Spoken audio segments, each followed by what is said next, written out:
evening and welcome. I am Amarachi Ubani. Tonight, the military clears the air on the status of the rescued girls and women, says their true identity is yet to be ascertained. Conveners of Bring Back Our Girls hold commemorative lecture, ask government to institute an inquest into handling of the abduction.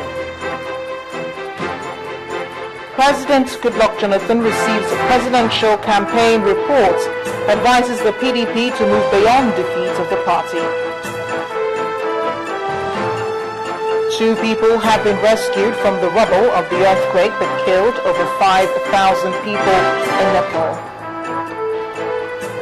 And on business news tonight, the Nigeria Deposit Insurance Corporation set the record straight about its role in the financial sector. While on sports news, holders Enyimba begin their quest for a second Federations Cup title with a tricky tie against Nasarawa Feeders.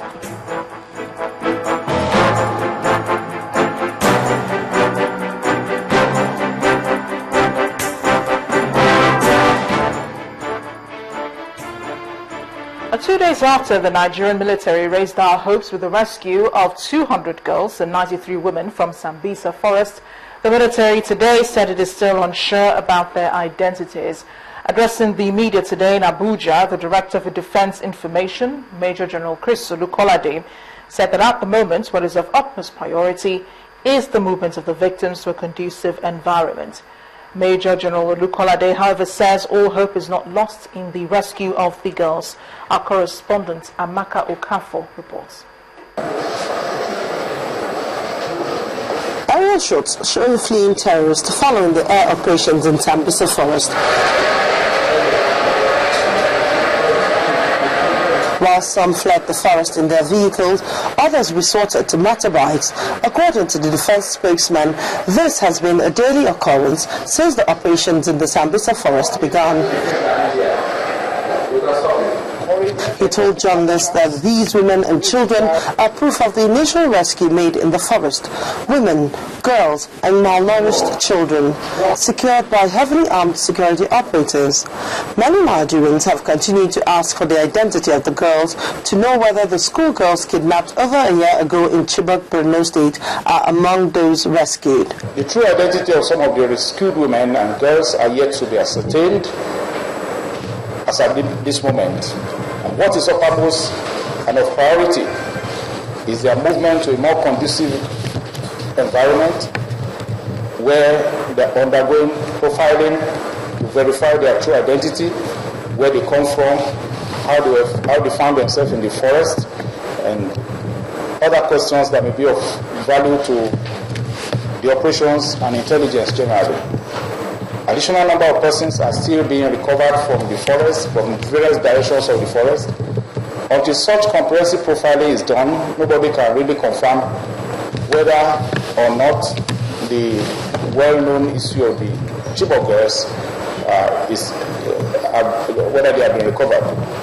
He, however, says there is still hope for the rescue of more hostages held in the forest, and therefore it will be hasty to conclude that a certain group or the other has not been rescued.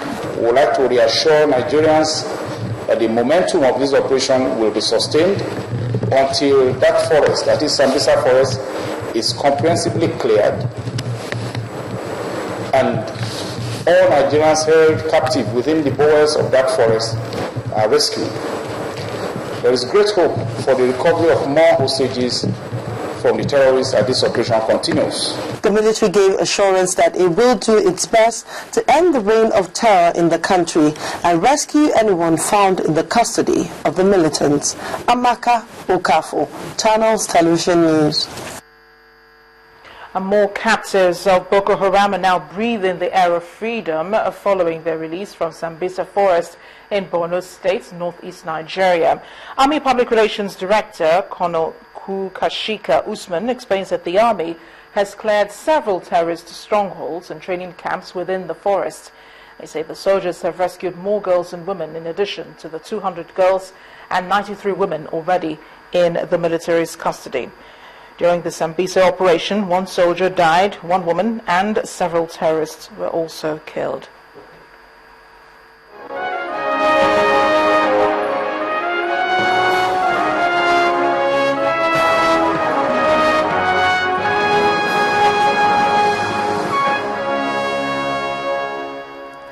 Campaigners calling for the rescue of the over 200 girls abducted by Boko Haram in Chibok, Borno State, have demanded an inquest into the handling of the abduction of the girls over a year ago. This was one of the demands made by the group at a commemorative lecture to mark the 1 year since the abduction, to ensure the girls are not forgotten and brought back home.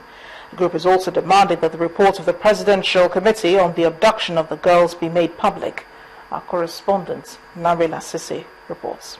It's the commemorative lecture of the Bring Back Our Girls campaign, 1 year after it commenced on the streets of Abuja. The group says this event is to make sure the girls are not forgotten by Nigerians and the rest of the world. The fact that the Bring Back Our Girls family is standing strong still 1 year after illustrates the resilience of the Nigerian spirit of unity, patriotism and citizenship. As a peoples with a shared humanity without artificial boundaries or divisions. The guest speaker started by commending the group for their efforts in bringing the sad event to the attention of the world. He said the government of Nigeria must find the girls. We have seen how other governments go out of their way to protect and defend their citizens. Until the Chibok girls are back, the impression will continue to be made that the Nigerian citizen does not count for much. A panel also discussed the event from different perspectives, with some of the panelists making some demands. For inflicting such trauma, for calling protesters terrorists, for sending buses and tanks and trucks and sending attack dogs to foreign and local media to attack those who were only crying for girls to be rescued. The federal government of Nigeria does not have a registry of missing persons. We don't know who was abducted, where, when, for how long. I beg of this government, maybe using the National Human Rights Commission, we must have a registry. We want an inquisition into everything that pertains to the abduction and the poorly managed rescue operations of our Chibok girls. We believe that there are lessons to be learned. Now, it's been a very emotionally charged time as we have been taken through the journey from the beginning, from the first hashtag, from the first sit-out of the Bring Back Our Girls campaign to the very moment that has brought us here. And the event now ends with the same familiar chant. What do we want? Channels Television.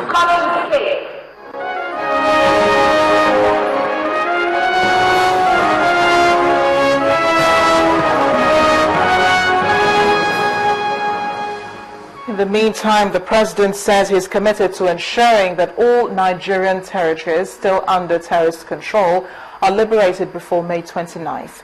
The president made the remark while receiving a delegation of head of customs of Western Central African region in Abuja. The president told the gathering that he is determined to hand over the country completely free of terror to the president-elect, General Muhammadu Buhari. On his early acceptance of defeat, he said that he's left a legacy of nationalistic approach which politicians must follow so that elections are not a do-or-die affair. The important thing is not that the PDP lost the elections, but that Nigeria as a nation has moved forward, and political parties can only thrive when there is peace in the country. The words of President Goodluck Jonathan as he received the reports of the Jonathan Sambo campaign organization as submitted to him by the Director General of the 2015 campaign organization, Dr. Ahmadu Ali, in the presidential villa. President Jonathan told his party men the results of the election should be taken as history while they strategize on how to consolidate and bounce back in 2019.